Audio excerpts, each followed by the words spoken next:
जय माँ काली, जय महाकाल। कैसे हैं आप सभी लोग। आशा करती हूँ माँ कालिका की कृपा से आप सभी लोग बहुत सुखी होंगे। तो बात करेंगे आज की नई जानकारी के ऊपर कि माँ अपने भक्तों के साथ किस रूप में चलती है, माँ गृहस्थ वालों के साथ किस रूप में चलती है, और माँ बच्चों के साथ कैसे चलती है, और जो अघोरी होते हैं माँ उनके साथ किस रूप में चलती है। तो माँ अलग अलग स्वरूप में हमेशा अपने भक्तों के साथ चलती है। बहुत से लोग डरते हैं माँ कालिका की पूजा नहीं करना चाहिए, माँ कालिका से भी डरते हैं, माँ कालिका के भक्तों से भी डरते हैं, लेकिन ऐसा बिल्कुल नहीं है। इस पृथ्वी पर, इस संसार पर माँ ने दो तरह के लोग बनाए हैं, और जब आप दुर्गा सप्तशती पढ़ेंगे तो आप उसमें देखेंगे कि माँ हर चीज़ में निवास करती है। माँ एक निगेटिव चीज़ में भी निवास करेगी, माँ एक अच्छी चीज़ में भी निवास करेगी, माँ उग्र रूप में भी निवास करेगी, माँ शांति रूप में भी निवास करेगी।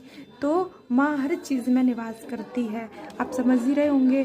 तो माँ किस रूप में चलती है, माँ आपके साथ कैसे किस रूप में चलती है, हम कैसे पहचानें। तो हम जैसे भक्त के भाव होते हैं, माँ बच्चे के साथ वैसे ही चलती है, और माँ से घबराने की ज़रूरत नहीं है।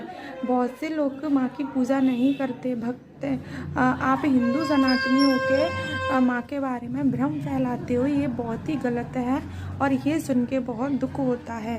क्योंकि जैसे मनुष्य के विचार होते हैं उसकी जीवनचर्या भी वैसी ही होती है, ऐसे ही माँ की शक्ति है। आप जिस भाव से माँ को पूजोगे माँ उसी भाव में चलती है, इसलिए डरने की ज़रूरत नहीं है। अपने भाव यदि आप सच्चे रखोगे, माँ को सात्विक भोग लगाओगे, माँ को गृहस्थ आश्रम में रह के गृहस्थ के रूप में चलाओगे, तो माँ गृहस्थ के रूप में ही चलेगी। और यदि आप माँ को तामसिक भोग दोगे और माँ को उग्र रूप में पूजा करोगे, तो माँ आपके साथ उग्र रूप में चलेगी, फिर आप झेल नहीं पाओगे, और अपने साथ आप इस संसार में माँ की भी बदनामी करवाते हो। तो माँ की बहुत से लोग ऐसी वीडियो माँ के बारे में बना के डालते हैं, बहुत कष्ट होता है ये सुन के कि माँ को कितना खेल बना रखा है।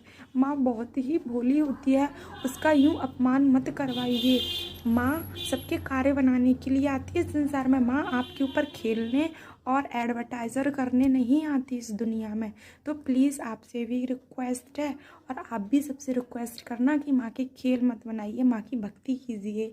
माँ आपको संकट काटने से, आपकी रक्षा करने आती है, आपका भला करने आती है। वीडियो को अवश्य शेयर करें।